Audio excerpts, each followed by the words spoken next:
గత రోజున్నర గంట సుమారు 22వ తారీఖు సాయంత్రం నుంచి జరుగుతున్న పరిణామాలన్నీ కూడా మనం చూస్తూ ఉన్నాం. ఎప్పటికప్పుడు వైద్య సిబ్బందితో పాటు కూటమి నాయకులందరూ కూడా అప్రమత్తమై చేయవలసిన కార్యక్రమాలు చేస్తూ ఇప్పటికే సుమారు 293 మందికి శాంపుల్ సేకరించడం జరిగింది.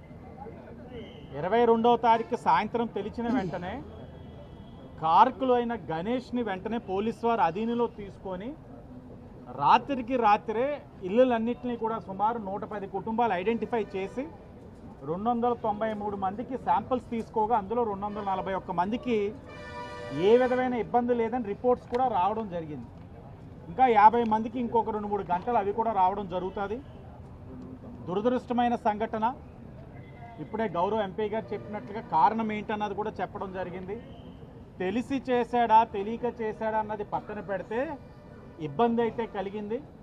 మరణించారు, ఇబ్బంది పడతా ఉన్నారు కొన్ని కుటుంబాలు. ప్రైవేటు వ్యాపారం చేసుకుంటున్న వ్యక్తి అయినా సరే చేసింది తప్పు.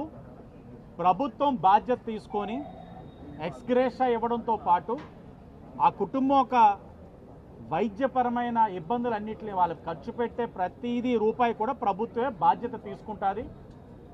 దాని మీద చాలా క్లియర్గా ఉన్నాం.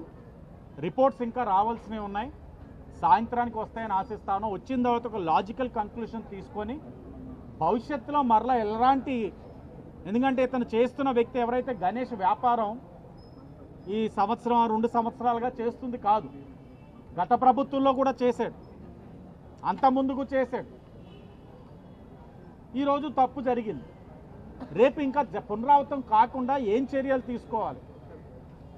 జిల్లా యంత్రాంగం, ఆ శాఖ సంబంధించిన వారందరూ కూర్చొని భవిష్యత్తులో మరలా జరగకుండా ఉండేందుకు కూడా నిర్ణయాలు కూడా తీసుకుంటామని కూడా తెలియచేస్తూ ఆ కుటుంబాల ఒక ఆవేదన అంతా ఇంత కాదు. ఎందుకంటే అందరూ కూడా చెప్తా ఉన్నారు చేదుగా ఉంది చేదుగా ఉంది చేదుగా ఉందని చెప్పినా ఏదో ఒక కారణం వల్ల అయ్యి ఉంటుందిలే, ఇప్పటి నుంచో సంవత్సరాలుగా వేస్తున్నవాడు కదా తప్పేం జరుగుద్దిలేనే ఉన్నారు అందరూ కూడా. కానీ ఇలాంటి సంఘటన జరుగుద్దని ఎవరు ఊహించలేదు. దురదృష్టకరం. గౌరవ ముఖ్యమంత్రి గారు ఎప్పటికప్పుడు తెలుసుకుంటున్నారు, హెల్త్ మినిస్టర్ గారు తెలుసుకుంటున్నారు, హెచ్ఆర్డీ మినిస్టర్ గారు కూడా రివ్యూ చేసుకుంటున్నారు. యంత్రాంగం మొత్తం ఈ పని మీదే ఉన్నాం. శాసనసభ్యుగా నేను కానీ, మా కార్పొరేషన్ చైర్మన్ గారు కానీ, రుడా చైర్మన్ గారు కానీ, మొత్తం కూటమి నాయకులు, యంత్రాంగం, హెల్త్ డిపార్ట్మెంట్ అందరూ కూడా ఇదే పని మీద నిమగ్నమై ఉన్నాం. ఆ బాధ పిల్లల్ని చూసిన దగ్గరించి బాధ అయితే వర్ణాతీతం. అదే మదిలో మెలుస్తూ ఉంది. ఆ పిల్లల్ని చూసిన దగ్గర నుంచి అన్యం పుణ్యం తెలియని పిల్లలు, వారు ఏ తప్పు చేయలే, కానీ ఈ రోజున శిక్ష అనుభవిస్తూ ఉన్నారు. ఇలాంటి పరిస్థితి ఏ కుటుంబానికి కూడా రాకూడదు, రానివ్వకుండా కూడా ప్రభుత్వం బాధ్యత తీసుకుంటుందని కూడా తెలియజేస్తాం.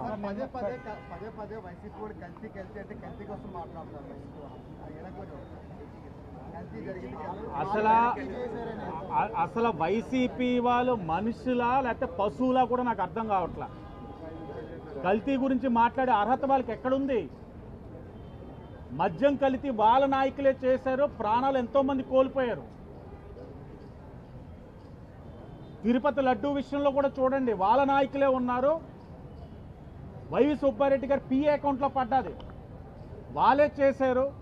కలియుగ దైవం వెంకటేశ్వర స్వామి యొక్క ప్రతిష్టని భ్రష్టు పట్టించారు.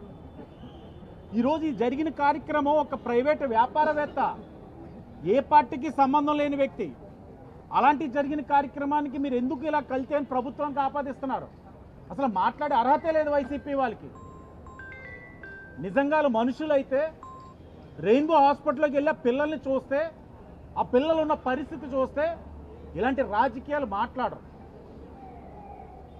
ఓ పిల్లవాడు ఇప్పుడే వచ్చి చెప్పాడు, నాకు నాన్న లేడు, మా తాతయ్య అంతా, మా తాత 3 రోజుల నుంచి డయాలసిస్ మీద ఉన్నారు, నాకేం అర్థం కావట్లేదన్నా, ఫస్ట్ నాకు నువ్వే గుర్తొచ్చావు, నమ్మకంతో నీకే మెసేజ్ పెట్టాను అంటున్నాడు.